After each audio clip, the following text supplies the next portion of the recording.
Waarom sien ons die splint in 'n ander een se oor en staar ons altyd blind in die van ons? Dieselfde son wat daar skyn, gee aan almal deel van ons. O, moenie oordeel nie en wys nie 'n vinger nie. Ons almal woon in huise van glas. Ja, ons almal woon in huise van glas.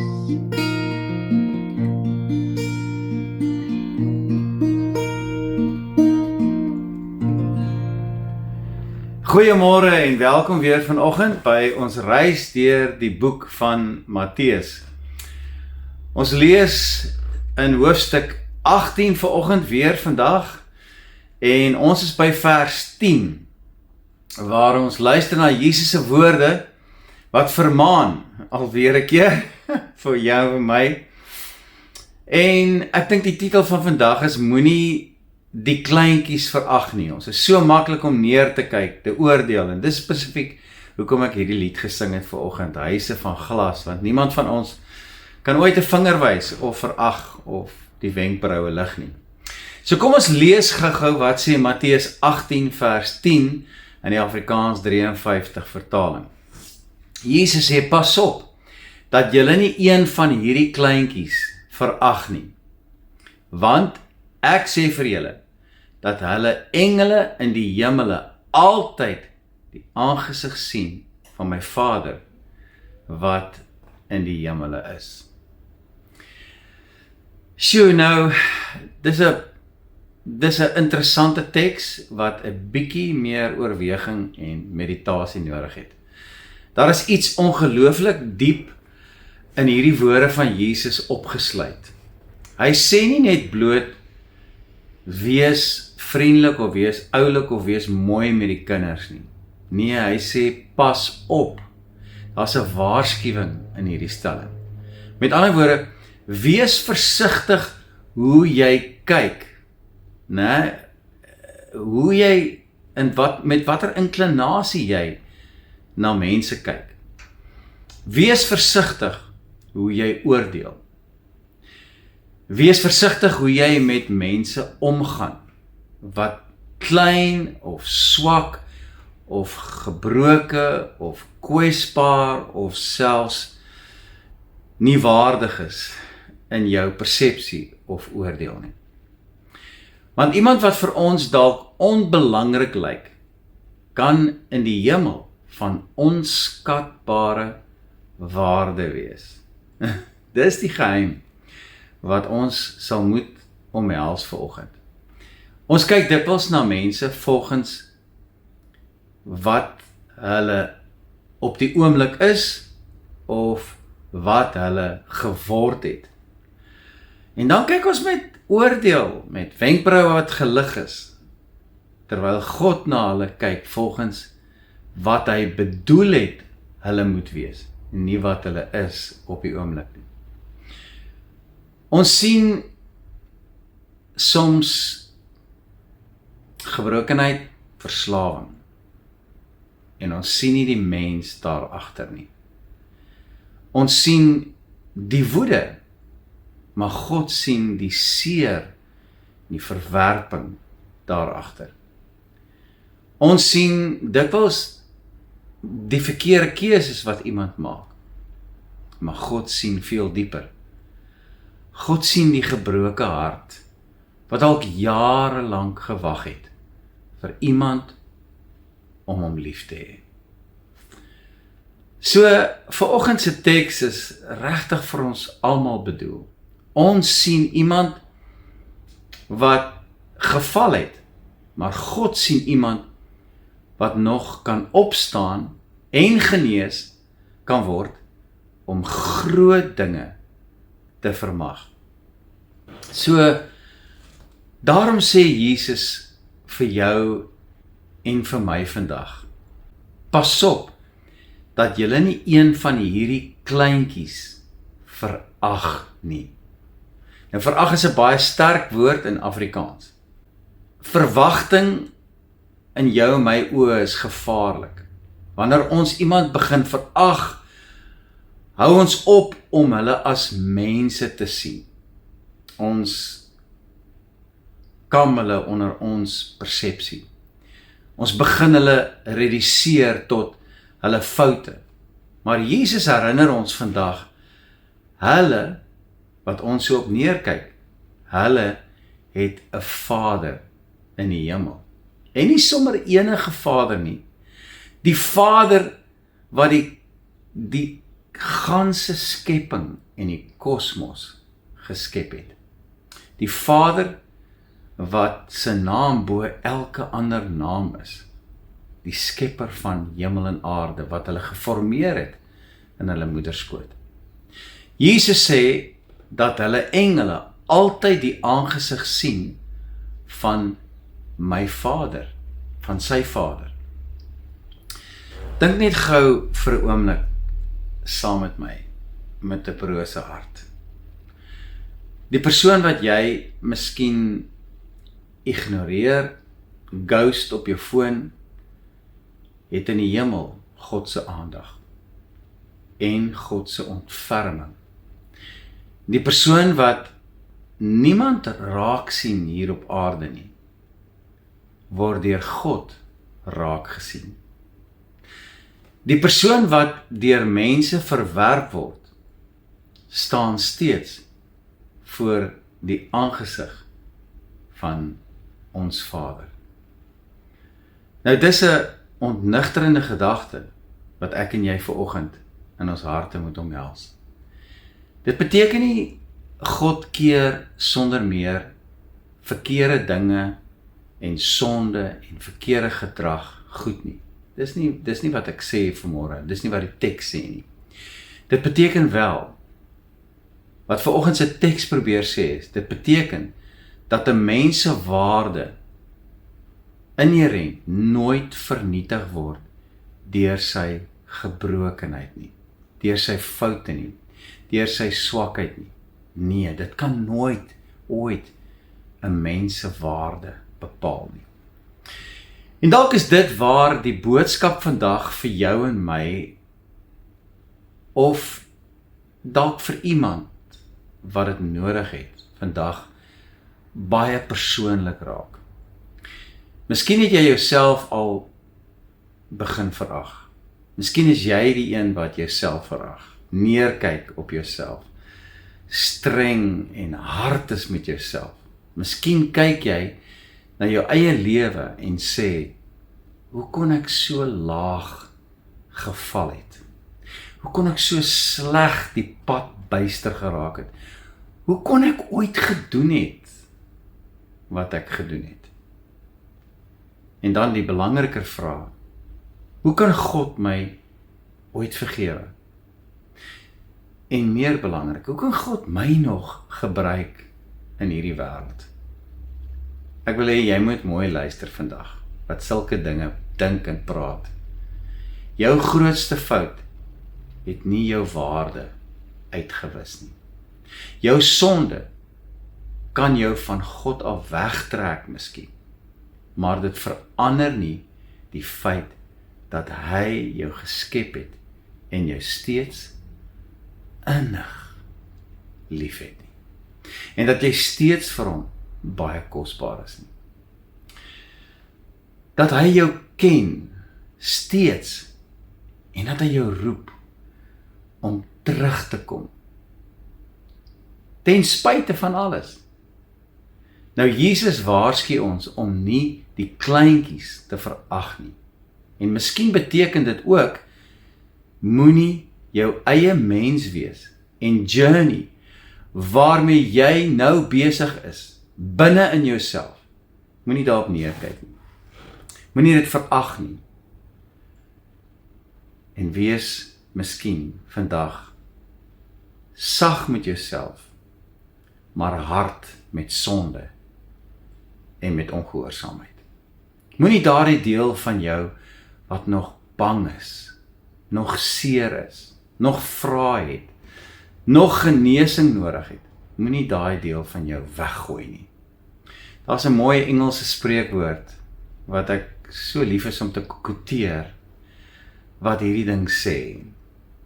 You don't write off or throw away a life just because it's beat up a little. Bring jy vanoggend jou stikkende storie na Jesus toe en kyk wat hy daarmee kan doen. Bring jou mislukkings, bring jou teleurstellings. Want soms probeer ons so hard om sterk te lyk aan die buitekant, soos die wêreld wil hê ons moet lyk, dat ons vergeet dat Jesus juis gekom het vir die gebrokenis van hart. Psalm 34 sê, hy is naby aan die wat gebroken is van hart, en hy gee weer krag vir hulle wat geen vooruitsig meer het nie. Daarom moet die kerk juis 'n plek wees waar mense nie net hoor wat hulle verkeerd doen nie, maar waar hulle hoop kan ontdek. Hoop vir vandag en hoop vir 'n toekomsverwagting. Waar hulle kan besef, maak nie saak hoe my omstandighede lyk nie, daar is nog hoop vir my. Jesus sê, pas op met 'n vermaaning, pas op hoe jy met die swakkes omgaan. Pas op hoe jy oor iemand praat, van iemand praat, en hulle vernietig daar buite. Iemand veral, wat homself nie in daai omstandigheid kan verdedig. Pas op hoe jy iemand behandel, wat gestruikel en geval het. Pas op voordat jy iemand se verhaal afsluit, of wil die boek sommer toemaak. Iemand wat God nog besig is om te skryf en aan te werk, sy volgende hoofstuk te skryf en aan te werk. Filippense 1 sê hierdie mooi ding, die goeie werk wat God begin het, sal hy getrou wees om te volëindig. Laat ek en jy maar versigtig wees voor ons oordeel, omdat die Here nog met iemand se storie besig is, met iemand se verhaal doenig is. Jy sien, jy kan dink dat jy baie geestelik en oulik is, en jy kan jou wenkbroue lig vir ander, maar jy weet nie wie se trane God vanaand gaan opvang nie.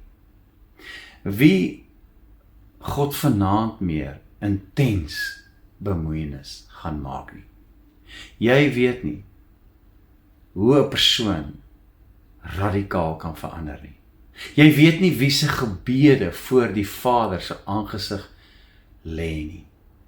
En jy weet nie of die persoon wat jy vandag as klein beskou, môre een gaan wees wat God bonatuurlik bekragtig en gebruik nie.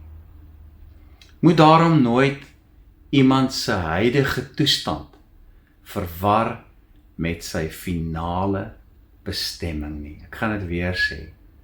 Moet nooit iemand se huidige toestand verwar met sy finale bestemming nie. Onthou, Petrus het Jesus verloon. Dit is 'n slegte ding. Hy het hom verloon. Maar Jesus het hom genees en herstel en uiteindelik hom die rots genoem waarop hy sy kerk sal bou. Is dit nie ongelooflik nie? Dawid het geval, moord gepleeg, oorspel. Maar God het hom teruggeroep en hy het hom volkome weer herstel.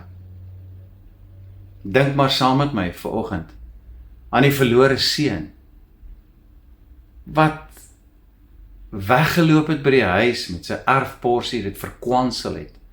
Man het aangejaag en onverantwoordelik gaan leef, opgeëindig in die varkhok.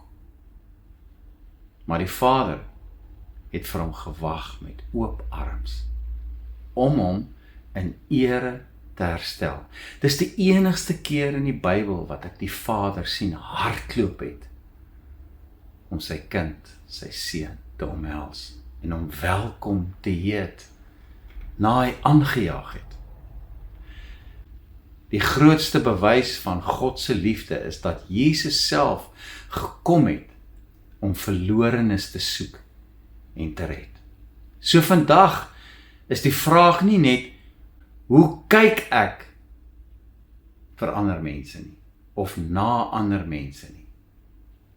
Die vraag is ook, hoe kyk ek na myself? Kyk jy na jouself deur die oë van jou verlede? Of kyk jy na jouself deur die oë van die Vader? Vol liefde en ontferming. Want jy sien, die wêreld sê, jy is die som totaal van jou keuses, dit wat jy als verkeerd gedoen het. Maar die Vader sê, jy is myne. Kom huis toe. Moenie die kleintjies verag nie. Nie die kind nie, nie die gebroke mens nie. Nie die een wat gestruikel het nie. Nie die een wat anders lyk as ek en jy nie. En selfs nie die klein, bang en seer deel van jouself nie. Micha 7 vers 8 sê, wees nie bly oor my nie, oor my vyandin. Al het ek geval, ek staan weer op. Al sit ek in duisternis, die Here is die lig vir my. Mag God ons leer vandag om mense te sien soos hy hulle sien. Nie deur die lens van hulle foute nie, maar deur die lens van sy genade.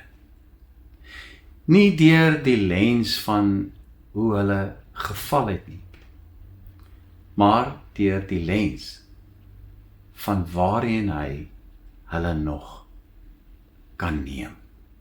Here, help ons.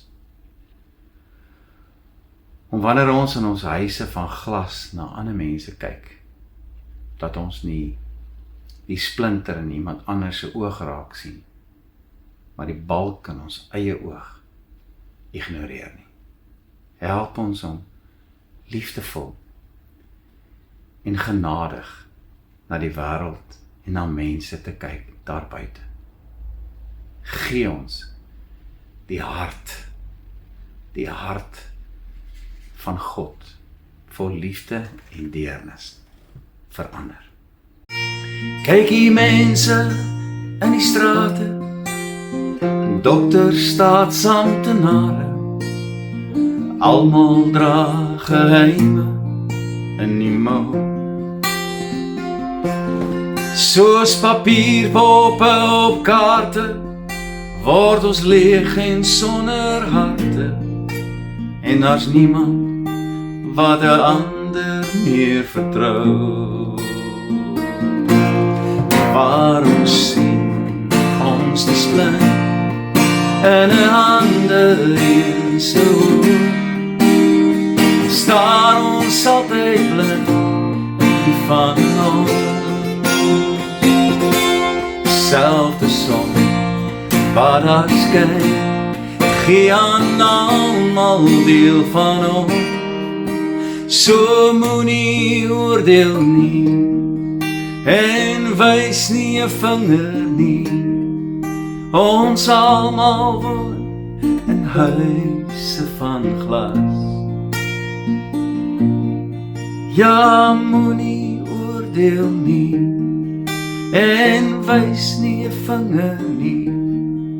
Ons almal woon in huise van glas. Ja, ons almal woon in huise van glas.